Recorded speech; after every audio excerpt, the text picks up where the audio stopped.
grosso modo, c'est-à-dire une petite histoire qui va être comprise par tout le monde, que ce que nous avons voulu mettre en évidence. Lorsqu'on demande un petit résumé, c'est de présenter ce que nous avons fait avec des mots qui sont simples, avec des idées qui ne sont pas difficiles à comprendre, d'une façon qu'elle soit comprise par tout le monde.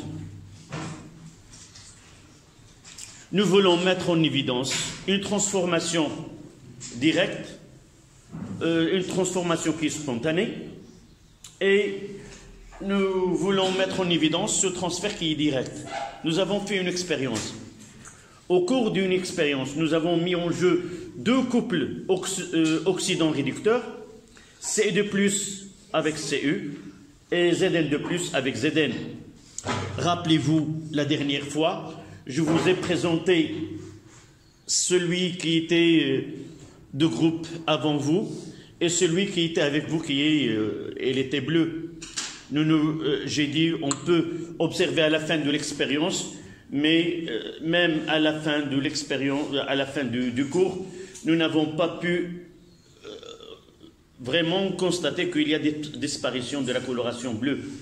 Et de la dernière séance jusqu'à maintenant, vous voyez que les deux, là c'était du cours de vos amis de l'autre classe, et celui-ci la vôtre. Donc il y a des colorations. J'ai mis deux plaques, une en cuivre et une en zinc, dans un mélange de solutions de Zn2+ et de Ce2+. Et ce que vous observez de loin, ce dépôt qui est rouge-noirâtre, celui de cuivre, tous les ions Ce2+ se sont déposés sur cette lame de zinc. Ça veut dire quoi? Cette transformation de Ce2+ à Ce, il y a un gain d'électrons, et ce gain se fait d'une façon directe. C'est-à-dire que ces ions-là, Ce2+, vont migrer vers la plaque de zinc, et sur la surface de cette plaque, il va se produire ce transfert d'électrons. Donc il y a un transfert d'électrons. Vous voyez, même les ions qui vont arriver par la suite, ils ne vont pas atteindre la plaque en elle-même. Mais une fois que ces ions Ce2+ passent à l'état métallique où se déposent, ils forment un métal et ils conduisent les électrons de la plaque de zinc aux ions qui viennent par la suite. C'est-à-dire, vous voyez que le dépôt de cuivre sur le cuivre, il n'y a pas, c'est pas une pénétration vers la plaque de zinc. C'est-à-dire, on forme un métal, et ce métal-là en cuivre qui est aussi conducteur, et elle laisse passer ces électrons vers les ions qui migrent par la suite. Donc, pourquoi on l'a qualifié comme transformation spontanée?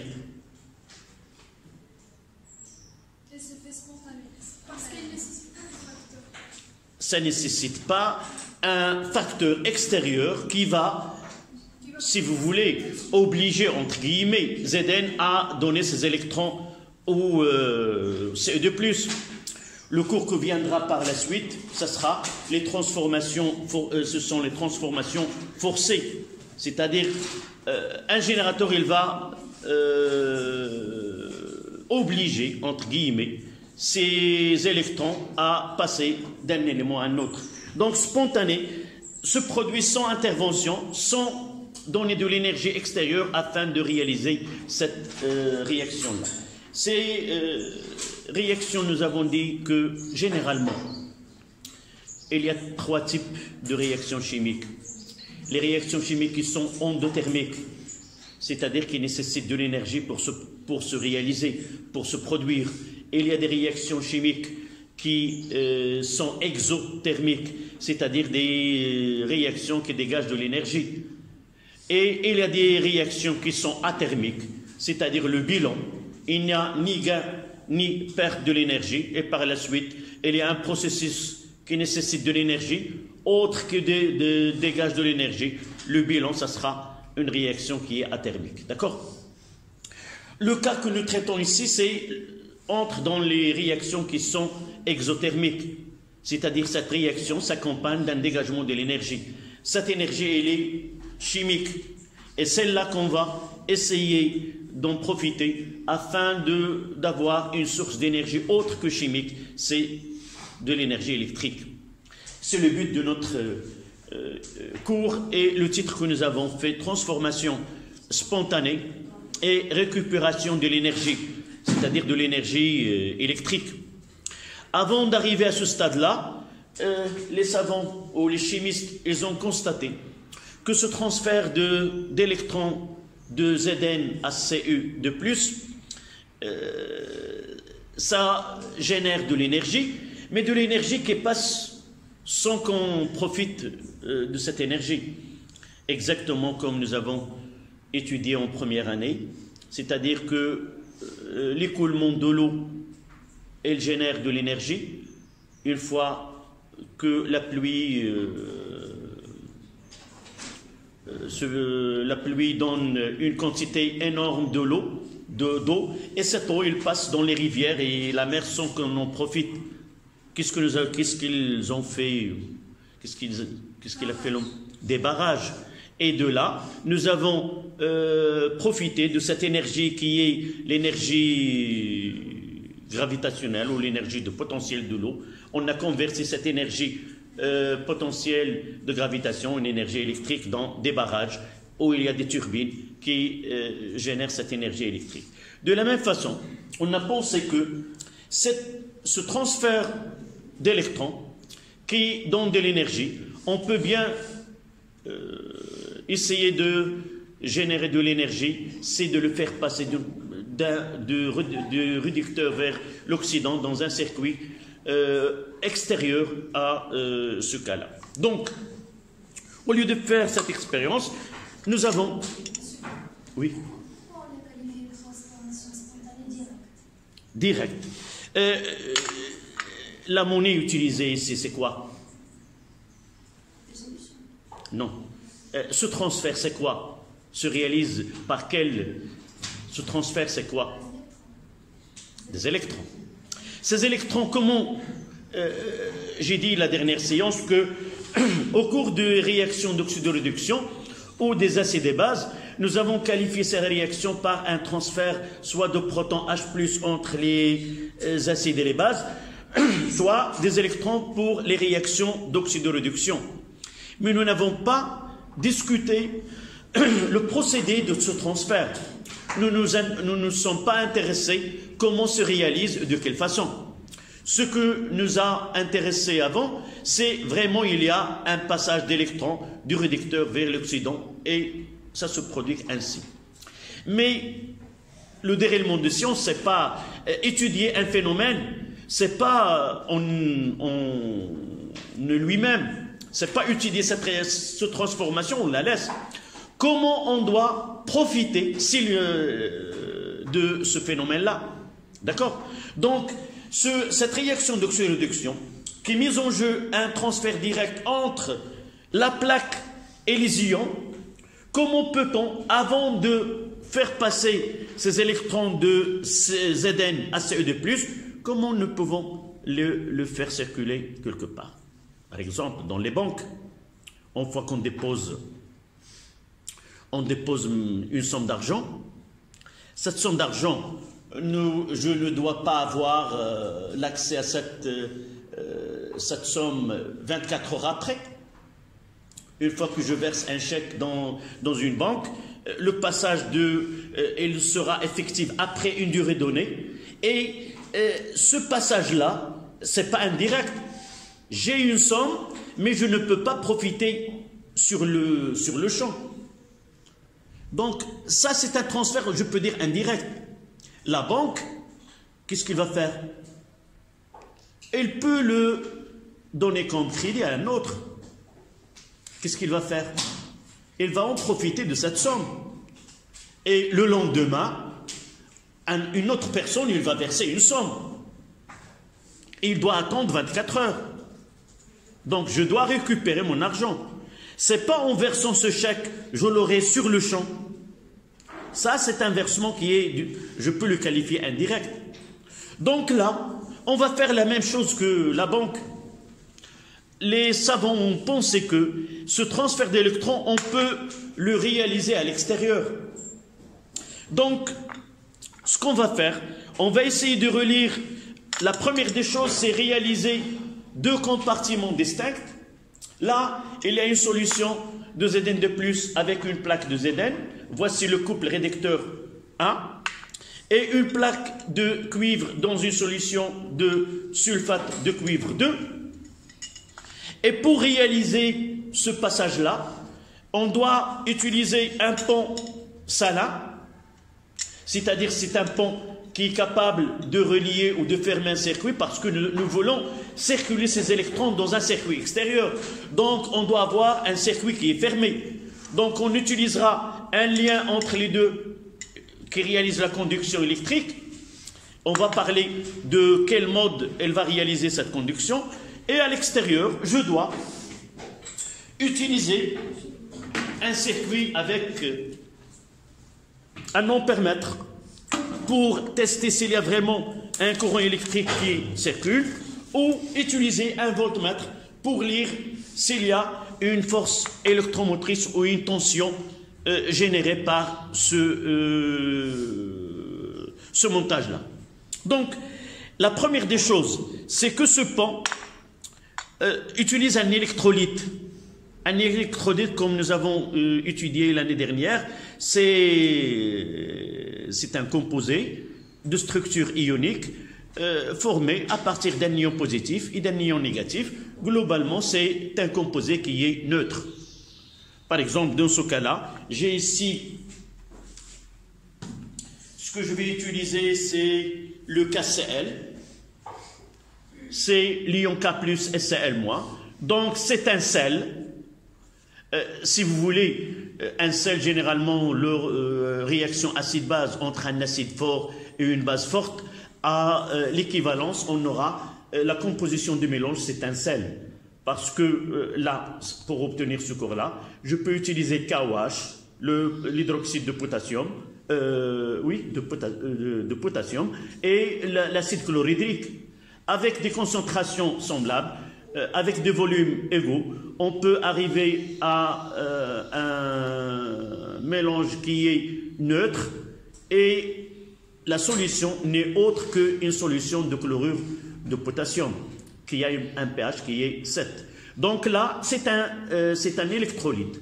Un électrolyte qui est humide, qui est en solution. Donc je dois imbiber je prendrai un autre, un papier filtre. Donc je dois d'abord préparer cette solution-là. Je mettrai ce sel dans le verre. Je vais essayer de... Il y avait une petite cuillère en plastique là. C'est pas grave. Donc voici la solution de KCl. Je prendrai du papier filtre capable d'être imbibé, donc il va garder là. Je vais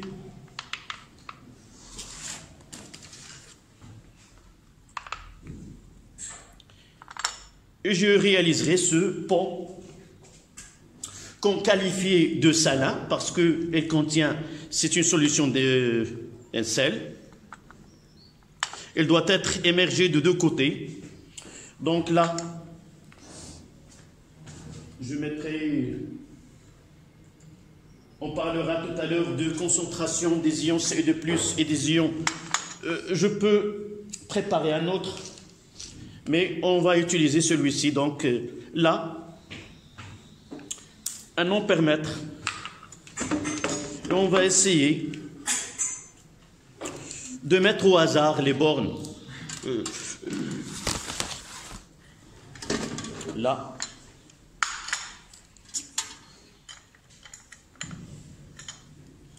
Je vais essayer.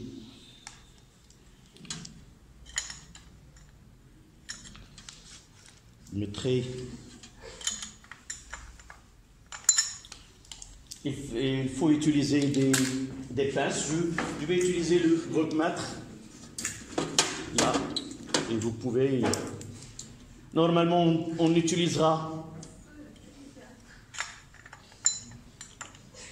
Là, il y a déviation, mais essayez de voir là.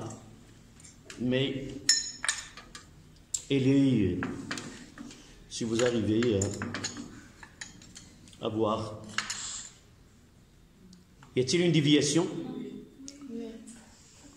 D'abord, l'angle dans lequel tu vois le voltmètre ne te permet pas de juger. Maintenant, oui. Il a dit non, je dois lui faire montrer le cadran de voltmètre. Tu dis non, je te montre le cadran du voltmètre. Oui, ça y est, voilà. Donc, avec ce ponceau-là, en déviation du voltmètre, ça veut dire quoi? Ça veut dire l'existence d'une tension entre ces deux lames, et par la suite, il y a un courant électrique. Qu'est-ce que ça veut dire ça? Je vais répondre maintenant à ta question. Ces électrons-là que nous avons, qui ont été transférés de Zn à Ce2+ d'une façon directe, nous les avons obligés à circuler dans un circuit à l'extérieur et venir de l'autre côté vers le zinc. Et le même processus chimique qui se produit dans ce cas-là, il se produit dans ce cas-là. Ça veut dire quoi? Ça veut dire au lieu de passage d'une façon directe de ces électrons, nous les avons circulés dans un circuit et passer dans ce circuit et rejoindre cette lame de cuivre. Et il va se produire ce dépôt de cuivre sur cette lame. Et celle-là, elle va passer de Zn à Zn2+. D'accord?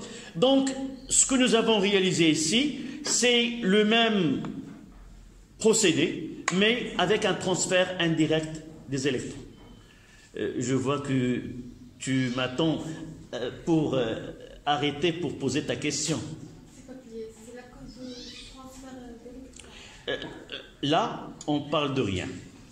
Le mot pile, on le laisse. Au lieu, ce que nous avons fait, si vous vous rappelez, nous avons pris un bécher, nous avons mis deux plaques, une en cuivre, l'autre en zinc, et nous avons fait un mélange de Zn2+ et de Ce2+. Le résultat, c'est que seule la lame de zinc a été recouverte d'un dépôt de cuivre. La lame de cuivre, on n'a rien observé. C'est-à-dire qu'il se produit une seule réaction chimique entre Zn et Zn2+. Dans ce cas-là, nous avons constaté qu'il y a un transfert d'électrons de Zn à Ce2+ d'une façon directe. Là. Ce mélange et ces deux lames, nous voulons profiter, entre guillemets, de ce passage. C'est l'exemple de la banque que je viens de donner. Donc, au lieu de faire ce montage, nous avons fait séparer les deux. Chacun constitue ce qu'on appelle un compartiment. La solution de Zn2+, de Ce2+ avec Ce, un couple redox, l'autre Zn dans Zn2+. Pour réaliser ce transfert d'une façon indirecte, nous devons choisir un chemin différent de l'autre. Ce chemin qui est différent, c'est utiliser un circuit avec des fils.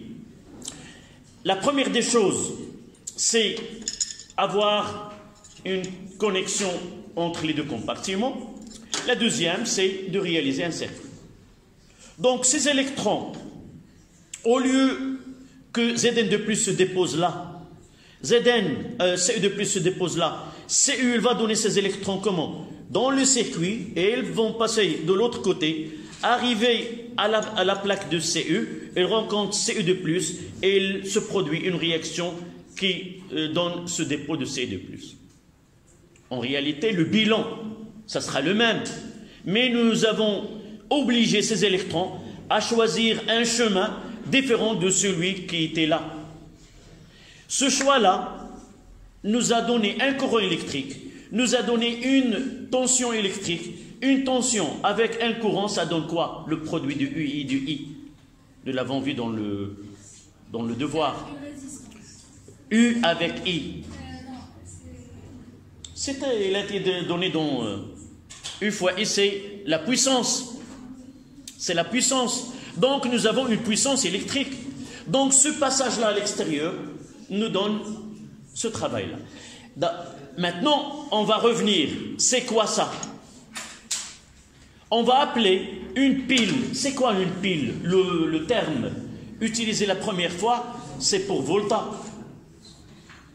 Pile vient de empilement, un empilement. Voici une pile de 9 volts. Son âge dans le laboratoire est supérieur à ma présence dans ce lycée. Plus que 35 ans. Qu'est-ce que vous observez là? C'est un empilement. Donc je peux appeler pile. Volta, lorsqu'il a utilisé en 1800 la première fois une pile, il a utilisé de cuivre et de zinc empilés. Entre les deux, il y a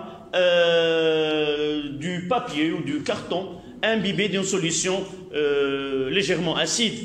Et cet empilement, il a donné ce nom d'une pile. En réalité, si on veut lui donner un nom actuel, c'est un générateur, d'accord, qui génère du courant électrique et qui donne une tension, ou un dipôle qui est actif, d'accord. Donc, c'est cette pile. Mais c'est une pile, comment? Électrochimique. Elle donne des électrons par procédé chimique.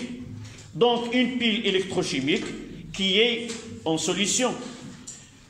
Ça donne de l'énergie électrique, mais elle doit travailler dans une position comme ça. Après, il y a évolution. Après cette pile, nous avons celle-là, qui est la pile volta. C'est le même procédé. Au lieu d'avoir un pont salin là, nous avons ici la solution de Zn de Ce2+, SO4-, dans un vase en terre qui est poreux, capable de réaliser la conduction électrique entre les deux compartiments sans utiliser de ce pont salin. D'accord? Voici la plaque de zinc. Et vous voyez que elle a une masse, une grande masse. Ça veut dire qu'elle est condamnée à passer de Zn à Zn2+, c'est-à-dire elle va être usée. C'est pour cela qu'on utilise une grande masse. Mais à l'intérieur de ce vase-là, poreux, il y a des solutions de Ce2+. On va réaliser ce pile-là, on va essayer de lire sa force électrique. Par la suite, j'ai dit que cette pile, le clocher, elle est commercialisée comme ça. Celle-là, je peux l'utiliser quelle que soit la position. Celle-là, non. Elle doit être toujours en position verticale. Le même procédé, là, on parlera d'une électrode. Vous voyez que nous avons besoin d'une électrode qui est en carbone graphite. Si vous arrivez à ouvrir ce pile et voir ce qui est à l'intérieur, c'est un peu dangereux. Il faut avoir des gants qui sont spéciaux et c'est difficile de travailler seul pour voir ce qui est à l'intérieur. Si j'enlève ce papier-là ou ce plastique, je trouverai quoi? Je trouverai le zinc. Tout le zinc. À l'intérieur, ce qui est là, elle est à l'intérieur. D'accord? Donc, on passe à 2 en chiffres romains, le même titre, mais avec 2 transformations.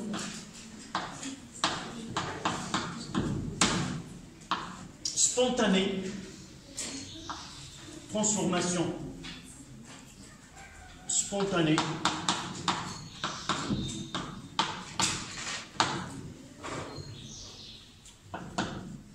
avec transfert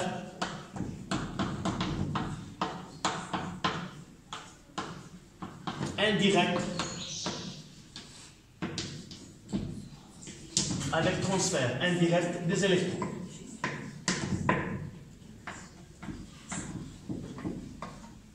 Avec transfert indirect des électrons.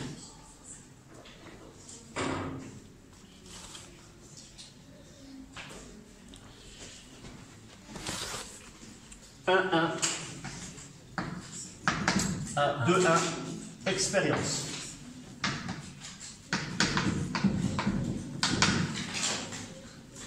On fera le schéma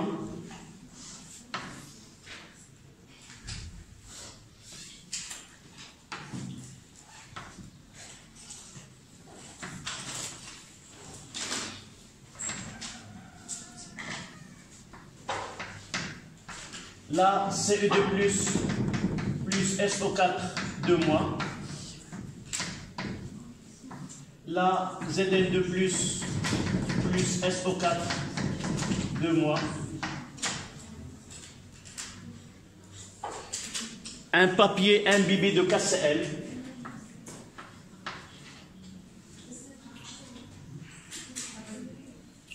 Je mettrai là papier. On va mettre le pont salin.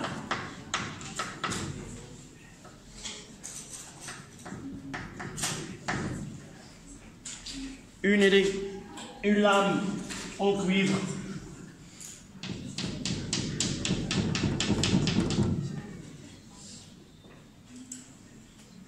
Une lame de zinc.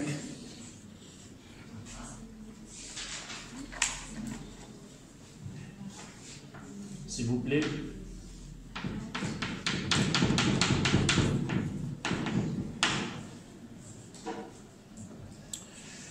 Donc un voltmètre.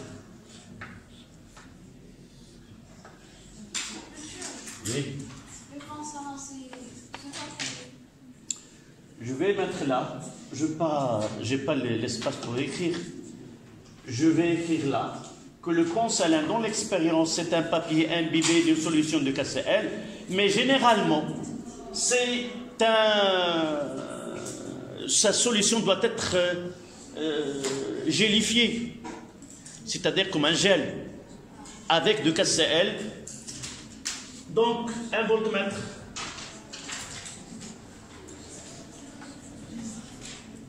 Là, c'est plus, là, c'est moins. Et on constate que là, passage d'un courant électrique dont nous avons utilisé les deux voltmètres et l'ampèremètre.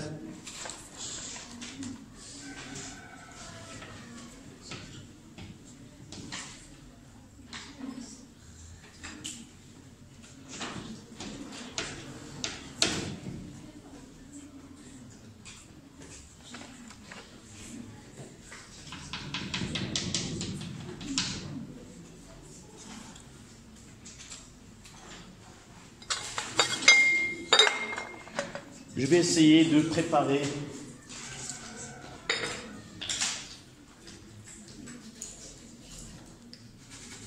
le temps que vous écrivez. Nous avons ici des ZN2 plus, SO4 de moins.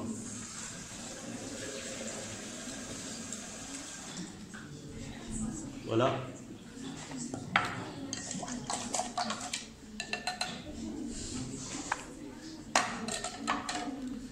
Voici ce qu'on va appeler le demi-pile.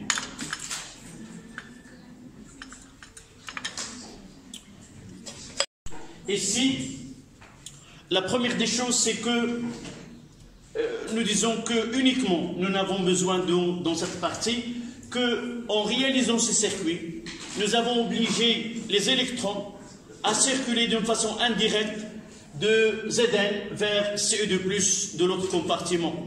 C'est-à-dire, il y a un courant électrique, on va schématiser ce courant électrique et sa relation avec ce qu'on appelle le porteur de charge. Le courant électrique se manifeste par un mouvement des porteurs de charge. Les porteurs de charge sont les électrons et les ions. On parlera dans cette interprétation. D'accord ?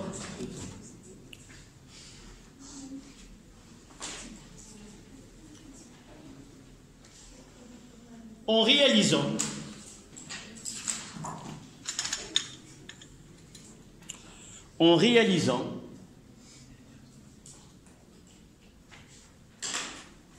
un circuit électrique fermé,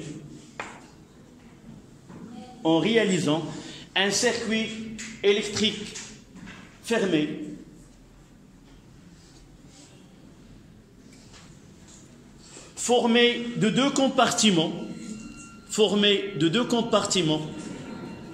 en réalisant un circuit électrique fermé, formé de deux compartiments reliés par un pont salin, on constate, relié par un pont salin, on constate le passage des électrons,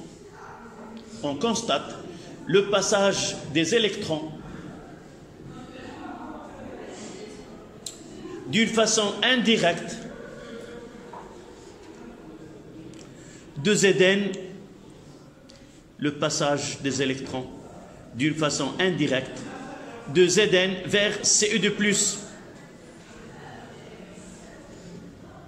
Nous relions l'électrode en zinc avec le pôle négatif et l'électrode ou la lame en cuivre avec le pôle positif, et nous constatons une déviation dans ce sens-là. Je vais essayer de permuter la connexion, de mettre l'électrode en cuivre reliée au pôle négatif, qui est en noir ici, et l'autre, et nous voyons que la déviation se fait dans l'autre sens. Ça veut dire, dans le premier cas, nous avons un courant dans un sens donné, en permutant le branchement des deux électrodes, nous constatons le passage d'un courant dans le sens opposé. Donc, dans ce cas-là, si nous utilisons un ampèremètre digital,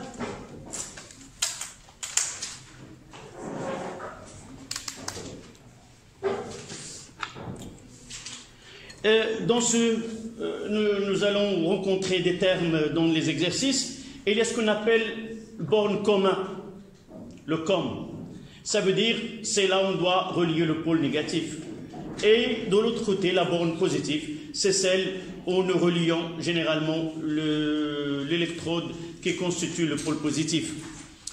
Soit qu'il nous donne une valeur qui est positive, et dans ce cas-là, ce qui est relié au COM, c'est le pôle négatif. Ce qui est relié au pôle positif, ça sera le pôle positif. Si nous trouvons une valeur qui est négative, ça veut dire que les deux bornes sont permutées. Celui qui est relié au pôle, aux bornes COM, ça sera le pôle positif, et celui relié à l'autre borne, ça sera le pôle négatif. Donc, je vais mettre le COM ici.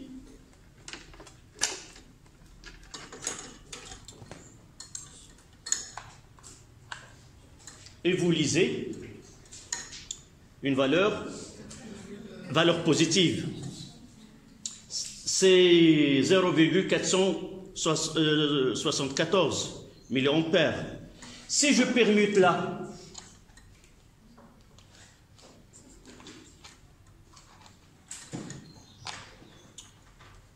qu'est-ce que vous voyez là? Négatif. Donc, la façon dont, si ce branchement-là, je trouve une valeur négative, ça veut dire que cette borne COM, elle est reliée à la borne positive. Donc je dirais, puisque cette tension, elle est négative, ça veut dire que la borne reliée au COM, ça sera la borne positive. Si je trouve une valeur positive, celui qui est relié aux bornes comme, ça sera la borne négative et l'autre, ça sera la borne positive. D'accord? Donc, à la ligne, on mettra détermination de la polarité. Détermination de la polarité. Oui. Non, 2, 3. Détermination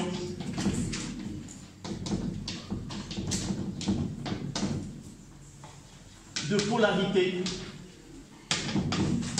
de la cuve.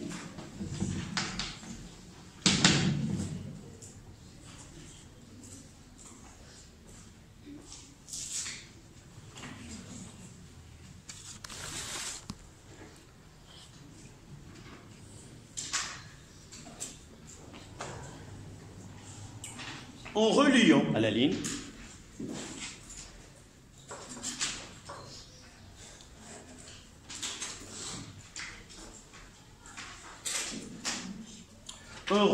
l'électrode en zinc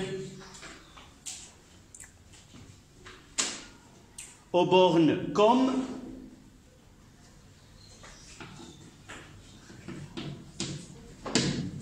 en reliant l'électrode en zinc aux bornes comme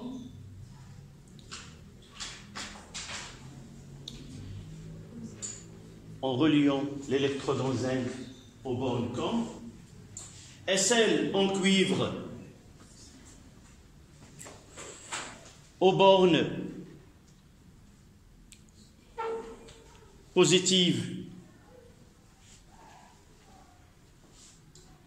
d'un appareil de mesure,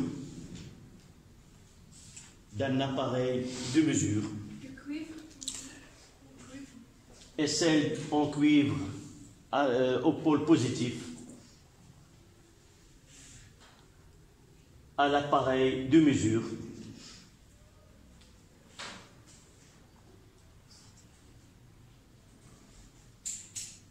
nous lisons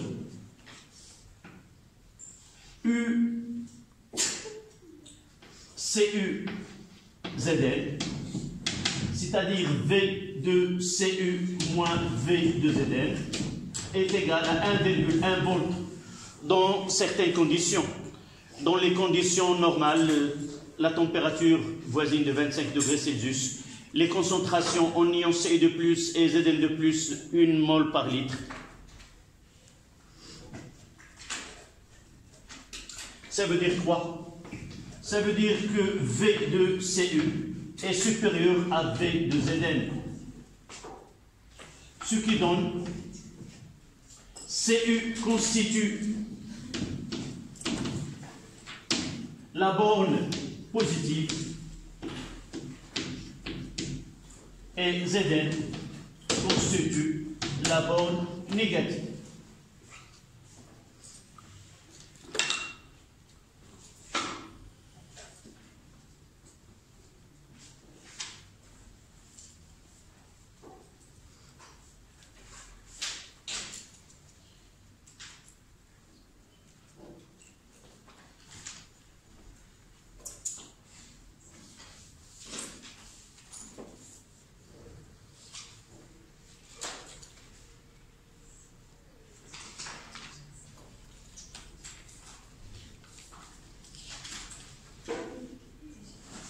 D'accord?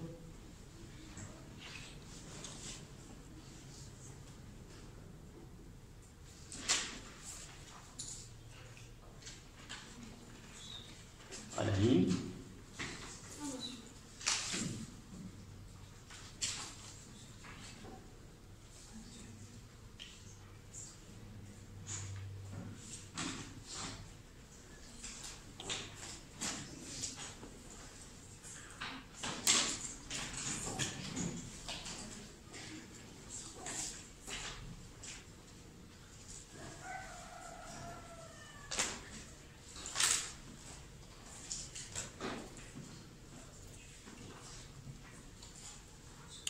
À la ligne, un courant électrique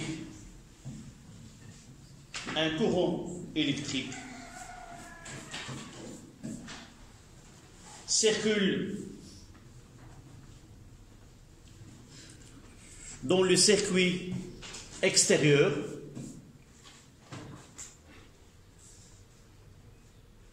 Un circuit électrique circule dans le circuit extérieur.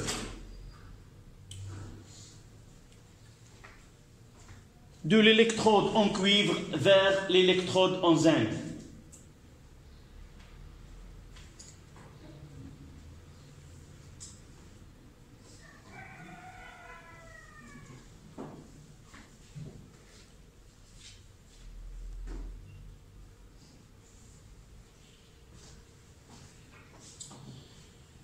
Il nous reste à donner une représentation conventionnelle d'une pile.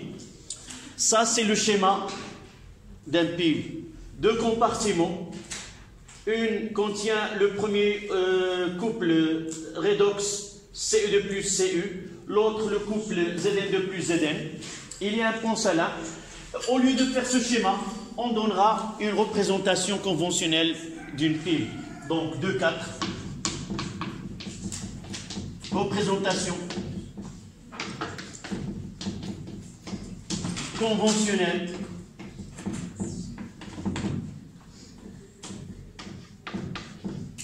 d'une pile.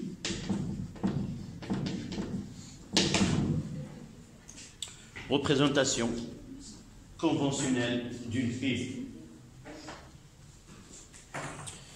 C'est-à-dire, on va essayer, au lieu de faire ce schéma, la représentation d'une façon plus simple, en mettant en évidence les éléments qui constituent cette pile.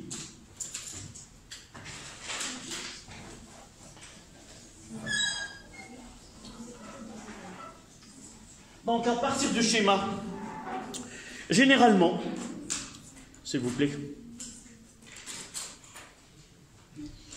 généralement, une pile est constituée de deux demi-piles. Comme je l'ai dit tout à l'heure, cette pile-là, elle est constituée de deux demi-piles. Et là, je constitue une pile. Donc, un demi-pile, généralement, elle est constituée d'un couple oxydoréducteur dans lequel, si le réducteur est un métal, il joue double rôle. D'abord, c'est un réducteur qui va participer dans la réaction d'oxydoréduction qui se produit au cours de fonctionnement de cette pile. Deuxièmement, c'est un lien entre la solution et le circuit extérieur. Nous n'avons pas parlé d'une façon générale, la conduction de courant électrique se manifeste dans les métaux par les électrons, et dans les solutions électrolytiques, la conduction est assurée par la double migration des ions. Il n'y a plus des électrons dans la solution. Donc ce passage indirect des électrons nécessite si vous voulez, une électrode. Donc une électrode, c'est celle qui assure la jonction entre une solution dans laquelle il y a des ions et un circuit dans lequel il doit circuler des électrons. Ça veut dire quoi? Ça veut dire soit que l'électrode, c'est elle qui assure l'apport des électrons et les ions Ce2+ arrivent à la surface de cette électrode et se produit la réaction, parce que les électrons ne peuvent pas passer dans la solution. Soit que le métal, dans le cas de Zn, dans ce cas-là, le Zn, elle va passer en Zn2+, elle va passer en solution, et les électrons, ils vont acheminer de l'autre côté et arriver ici pour réaliser la réaction de réduction de Ce2+. D'accord? Donc, deux électrodes et un pont salin, puis un circuit dans lequel il va être mis cette pile. Dans certains cas, le réducteur, ce n'est pas toujours le réducteur est un métal. Donc, lorsque le couple redox n'est pas formé d'un métal, on est obligé d'utiliser une électrode. Soit cette électrode doit être inerte il ne doit pas participer dans les réactions qui se produisent au sein de la pile. Et c'est pour cela, soit qu'on utilise une électrode en carbone graphite, soit qu'on utilise une électrode en platine. Celle-là, c'est un exemple de la pile de Clonchet. Ce que vous voyez là, il n'a rien à voir avec le couple redox qui se produit là. On va voir par la suite. Les deux, le couple dans ce cas-là, c'est le dioxyde de manganèse MnO2 et le réducteur conjugué c'est MnO2H. Et là, les deux, aucun des deux est un métal, donc on est obligé d'utiliser une électrode. Dans ce cas-là, le moins cher, c'est en carbone graphite. D'accord? Et pour cela, il faut toujours avoir une électrode là où l'un des deux n'est pas un métal. D'accord? Donc, si vous regardez le schéma que nous avons fait tout à l'heure, on commence d'un côté et nous voyons qu'il y a la première des choses. Nous devons avoir la borne négative à gauche. Là. Toujours on commence par l'électrode qui constitue la borne négative de ce côté-là, à gauche. D'accord? Et là, vous voyez qu'il s'agit de Zn. Je mettrai Zn. Zn, c'est un métal, c'est en l'état solide. Il est émergé dans quoi? Dans une solution de sulfate de zinc. Donc, il y a un changement d'état. Je mettrai là, c'est-à-dire je passe d'un métal à une solution où je mettrai Zn de plus AQ plus SO4 de moins AQ. S'il nous donne uniquement l'oxydant Zn de plus, je mettrai tout simplement Zn de plus AQ si je ne connais pas l'ion, parce que SO4 de moins, il assurera la neutralité dans ces deux compartiments. Donc, juste après la solution, c'est quoi? Là, c'est le pont salin. Donc, je mettrai deux traits parallèles. Et de l'autre côté, c'est quoi? C'est la solution de Cu de plus AQ plus SO4 de moins AQ. Et juste après, il y a le Cu, et je mettrai plus.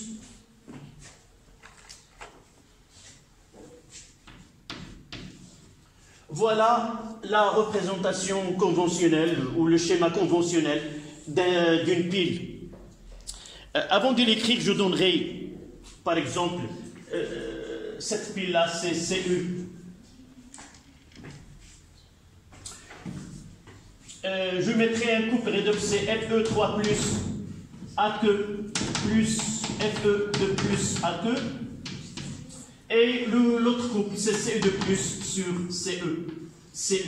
Je mettrai les deux couples. Fe3 plus sur Fe de plus. À ne pas confondre dans cette représentation, le trait, il est vertical. Et la schématisation des couples, c'est un trait qui est oblique. Donc, on ne doit pas mettre ces traits obliques. C'est ça la convention. Pour ne pas confondre Zn sur Zn de plus et Cu sur Cu de plus sur Cu. D'accord? Donc, comment je dois constituer ou faire un schéma conventionnel de cette pile-là? Parmi les... dans certains exercices, des élèves ne se rendent compte pas qu'il s'agit de deux solutions. Et généralement, elles mettent là le réducteur, c'est Fe de plus. Elles mettent Fe de plus, donc là c'est une électrode. Ce n'est pas toujours le réducteur qui est une électrode. Dans ce cas-là, les deux, le couple, ce sont deux solutions. Et je mettrai quoi? D'abord, là c'est le pôle positif. Je donnerai, s'il s'agit de celui-ci, la borne positive, et là la borne négative, comment je dois représenter cette pile. Nous avons dit le négatif, on commencera par Moins ici. Cu, vraiment, c'est un métal. Donc, il peut jouer le rôle d'un réducteur et d'un. Je mettrai Cu. Et là, Cu de plus. Un pont, ça là. Puis, dans ce cas-là, je mettrai les deux. C'est un mélange. Fe de plus Fe, 3 plus, A que. Et je mettrai quoi? Une électrode inaltérable, soit dans ce cas-là, Fe de plus. Non, Fe, il va participer. Généralement, utiliser soit du carbone graphite ou du platine. On mettra du carbone graphite, c'est celui-ci. Le carbone graphite, c'est le frère, entre guillemets, du diamant. Celui-ci et le diamant, ils ont la même composition. C'est du carbone, sauf la structure cristalline différente. Celle-là ne coûte presque rien, et l'autre, tout le monde veut l'acquérir, l'avoir. Donc, la singularité de carbone graphite, c'est qu'il conduit le courant électrique. Dans sa structure, il a des électrons qui sont libres. Et ces électrons libres, avec un champ électrique appliqué, ils peuvent donner la conduction électrique. D'accord? Donc là, on utilise le carbone graphite qui est conducteur de courant électrique. Donc vous mettez celle-là, et là, on mettra un exemple. Oui. Qu'est-ce que tu n'as pas compris? Il vaut mieux de dire là, d'accord, là, d'accord, comment on... J'ai pas compris, je dois revenir au début de la séance. Précise-moi, il faut être ponctuel. Là, j'ai fait ça, j'ai compris ça, mais comment vous avez... Il faut reformuler ta malcompréhension, ce que... Oui. J'ai pas compris comment on a fait Fe3 plus avec... Oui. Le schéma conventionnel, toujours, on mettra l'électrode qui constitue la borne négative à gauche et l'électrode qui constitue la borne positive à droite, la première des choses. Une pile ne peut pas fonctionner sans avoir, elle a besoin, pour avoir une pile, deux couples redox, oxydoréducteur OX1 sur RED1 et OX2 sur RED2, mais dans certains cas où le réducteur n'est pas un métal, il est impossible de réaliser un circuit électrique dans lequel, le cas ici, il est impossible de réaliser un circuit fermé avec un couple redox où les deux sont deux solutions. Donc nous avons besoin d'un lien qui relie cette demi-pile-là avec le reste du circuit. Donc nous devons recourir à une électrode. C'est quoi l'électrode? C'est un métal ou c'est un matériau qui est capable d'assurer la conduction électrique entre une solution électrolytique et un circuit. Il y a, si vous voulez, le passage. Il relie ce qui se passe entre les ions et dans un circuit il y a des électrons. D'accord? Dans ce cas-là, je peux utiliser un métal à condition qu'il n'entre pas en réaction avec ce qui se passe dans la pile. Votre camarade il a donné le fer. Le fer ne peut pas être utilisé. Mais pour ne pas chercher loin, toujours, on utilise soit du carbone graphite, soit de platine. P, T. D'accord? Si vous êtes généreux, vous utilisez le platine. Si vous ne voulez pas, vous utilisez que du carbone graphite qui ne donne que de la souille. l'autre, les mains sont noires, l'autre, c'est un métal qui est inaltérable. On va le voir par la suite. D'accord? Maintenant, c'est compris? Monsieur, Oui. comment on a su que Fe3 plus, le couple Fe3 plus Fe2 a le pôle positif et l'autre... Là, c'est autre. On va faire la même façon. Le but de cette application-là, c'est pas comment on a su. On vient de connaître comment on détermine les polarités d'une pile. Comment on détermine, d'une façon générale, les polarités d'une pile. Je viens de le dire, je viens de le faire. Quoi? Le pôle négatif. Non, je prends la pile, je la relie à un appareil de mesure, soit un ampèremètre, soit un voltmètre. S'il est digital, on va lire, je les connecte au hasard. Puisque celui-ci, il est digital, il peut donner des valeurs positives ou négatives. Donc, je vais connecter au hasard, mais sans oublier laquelle des électrodes est reliée au COM. C'est indispensable de le connaître. Parce que, à partir de la lecture, si tu trouves une valeur qui est positive, s'il te donne une valeur positive, c'est que l'électrode qui est reliée au COM, c'est le pôle négatif, et l'autre, c'est le pôle positif. Là, ce n'est pas notre problème dans cet exemple. Notre problème là, pour vous tirer votre attention, que lorsque le couple redox n'est pas constitué l'un des deux d'un métal, on doit utiliser une électrode qui soit en carbone graphite, soit en platine. D'accord? Ils vont nous donner un schéma pour connaître.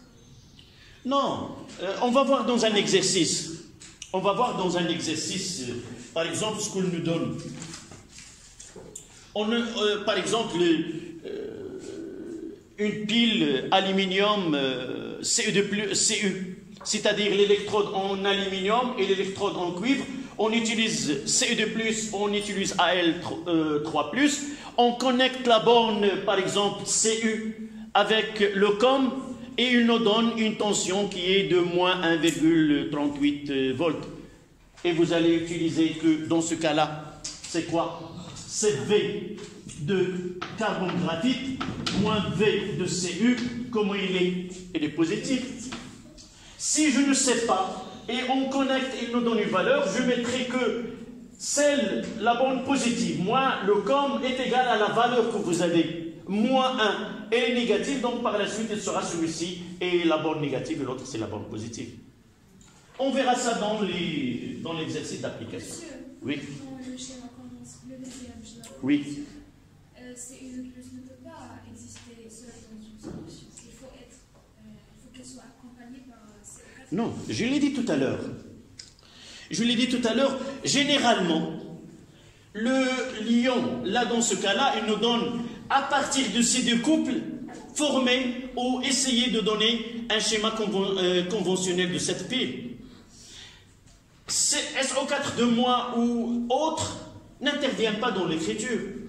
Sous-entendu, on ne peut pas, en réalité, on ne peut pas faire entrer Fe2+ seul. À partir là, Fe2+ ou Zn2+, c'est dans un composé qui est ionique. Même Fe2+, là. Mais dans le premier schéma, on a écrit... Oui, parce que là, nous l'avons donné à partir d'une expérience. Là, ils nous ont donné que le couple redox. Ils n'ont rien donné sur la nature des solutions. Mais à partir, qu'est-ce que j'ai dit? Une pile nécessite deux couples redox, deux électrodes. Parfois, cette électrode, elle est constituée à partir de ces deux couples. Mais écrire de cette façon n'est pas fausse. L'essentiel, c'est quoi? L'oxydant et le réducteur. L'oxydant et le réducteur. Et une électrode qui assure ce lien dans le C. D'accord? Donc, vous mettez exemple, vous faites ce schéma-là. On utilise une électrode de carbone graphite comme assurer cette... Pour mettre exemple... Exemple. Après avoir celle-là, c'est de la pile, entre parenthèses, pile Zn2+, pile Zn, Cu, ou Cu, Zn. d'une pile, entre parenthèses, CuZn.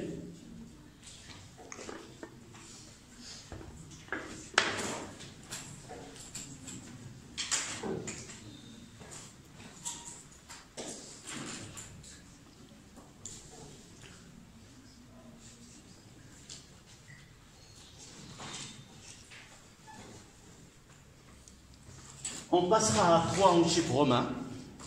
Étude théorique.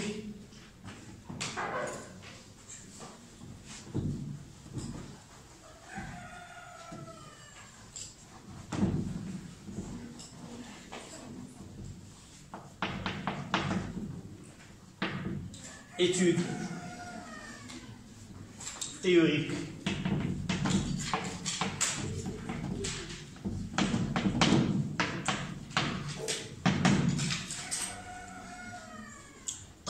Fonctionnement d'une pile.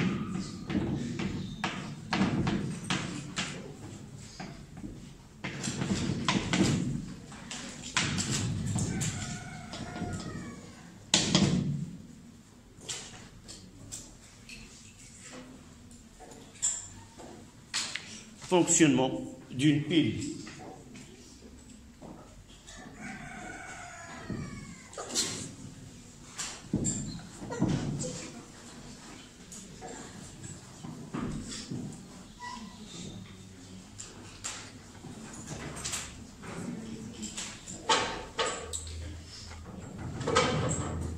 Donc, je vais utiliser ce schéma conventionnel et faire là un dipôle, un circuit fermé. Et qu'est-ce qu'on va? Donc, un courant électrique I.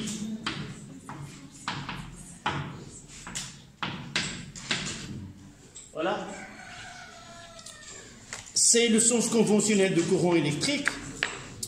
Qu'est-ce qui se passe dans le circuit-là? Donc, si le courant électrique passe à l'extérieur du électrode en cuivre vers l'électrode en zinc, les électrons passent dans le sens inverse.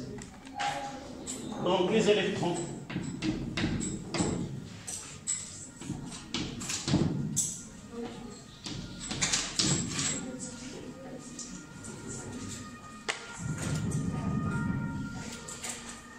ici, c'est le couple Zn de plus sur Zn. Et là, le couple, c'est Cu de plus sur Cu.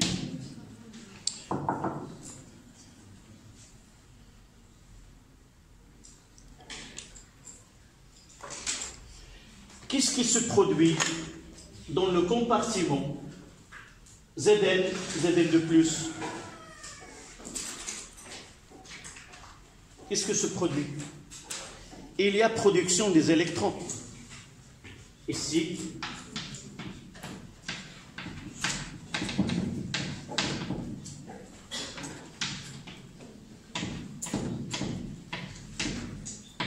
ça veut dire quoi?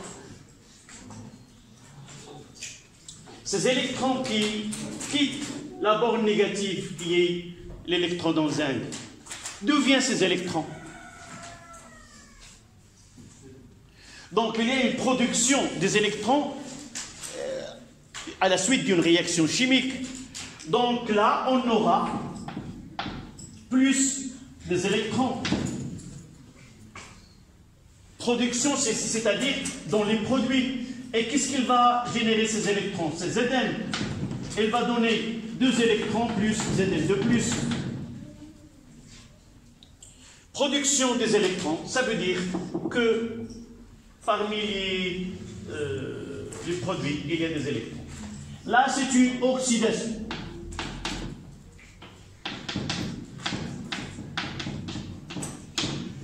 Et on doit donner un nom aux électrodes.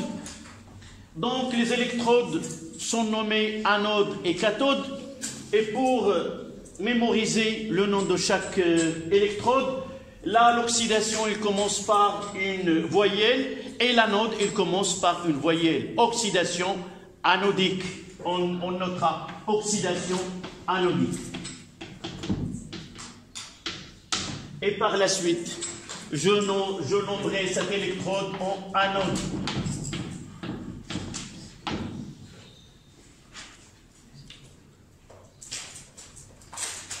De l'autre côté, il y a consommation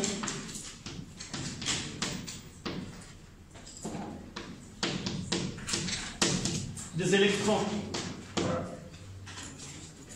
c'est-à-dire plus. Donc, c'est Cu de plus qui va gagner 2 électrons pour donner Cu. Là, c'est une réduction. Et réduction cathodique, ça commence par une consonne. Réduction cathodique. Et je nommerai la plaque ou l'électrode en cuivre comme cathode.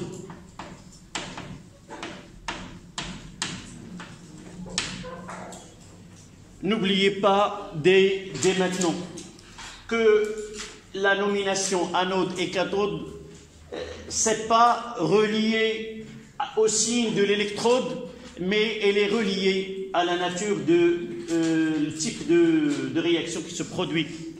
Là où il y a une oxydation, c'est au niveau de l'anode. Là où il y a une réduction, ça sera la cathode. Que ce soit la borne positive ou négative, on verra par la suite que les signes, ils vont changer. Donc, lié anode avec l'oxydation et la cathode avec la réduction.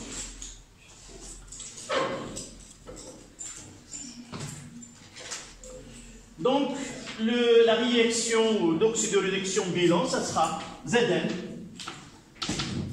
plus Cu de plus,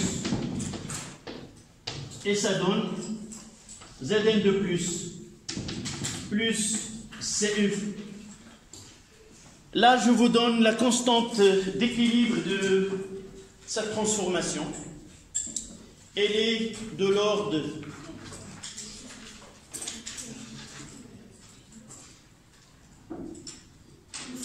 oui, 4,6 10 à la puissance 36. Oui. Oui, c'est pour avoir un circuit, un dipôle, un conducteur ohmique. Là, K est égal à 4,6 10 à la puissance 36.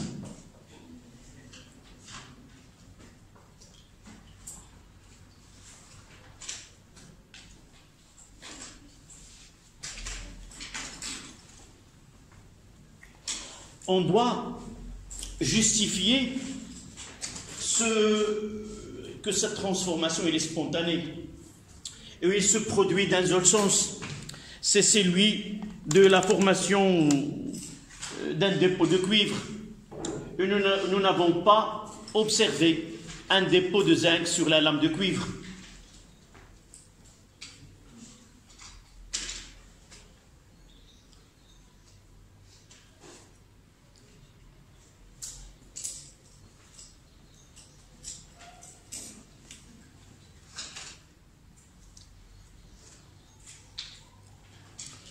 Donc nous avons pris comme modèle d'étude cette pile de Volta.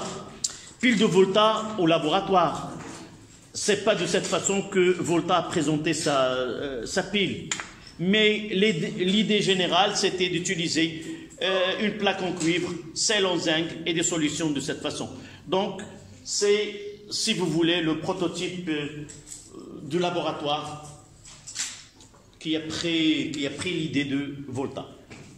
Donc, nous essayons, par une étude théorique, de justifier ce que nous avons vu d'une façon expérimentale. Mais par la suite, il faut bien différencier entre ce qui se passe dans un cours et ce qui est demandé dans un exercice. Là, nous avons fait l'expérience, nous avons vu des observations et on va les justifier par une étude théorique. Par la suite, il nous demande de prévoir à l'avance ce qui va se produire. Si vous vous rappelez, lorsque j'ai donné l'introduction de ce cours, nous devons connaître comment déterminer les polarités de la pile. Nous devons aussi... je vois que ce... Donc, comment justifier là?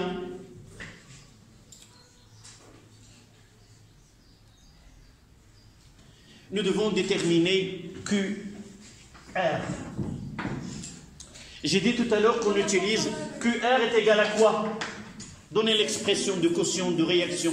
C'est la CU de plus, ZN de plus sur CU de plus.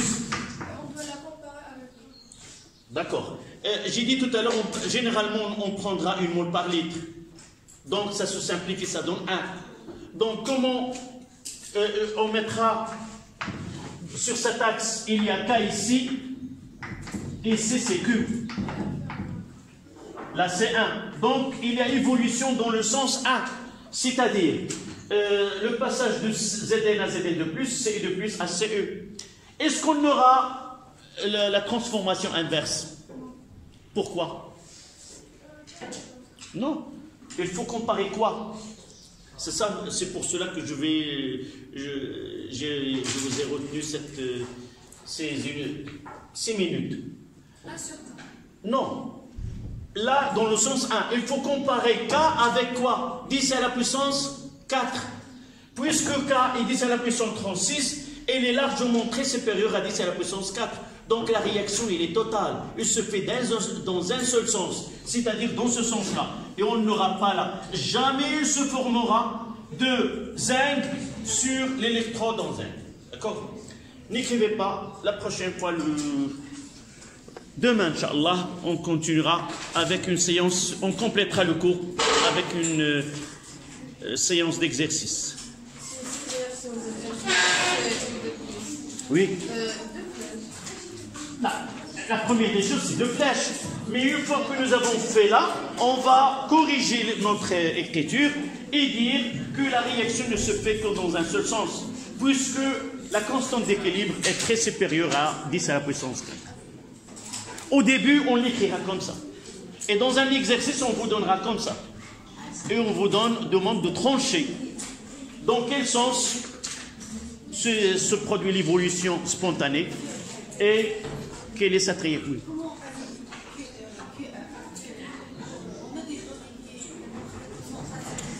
Là, on l'a déjà étudié. Le quotient, tu reviens, système chimique dans un état d'équilibre. Le calcul, là j'ai dit tout à l'heure que la concentration d'une mole par litre, ce sont les données. On trouve dans les données les valeurs de la concentration et le volume. On parlera le samedi. Inch'Allah, on fera un exercice où tu vas bien comprendre comment appliquer cette méthode-là.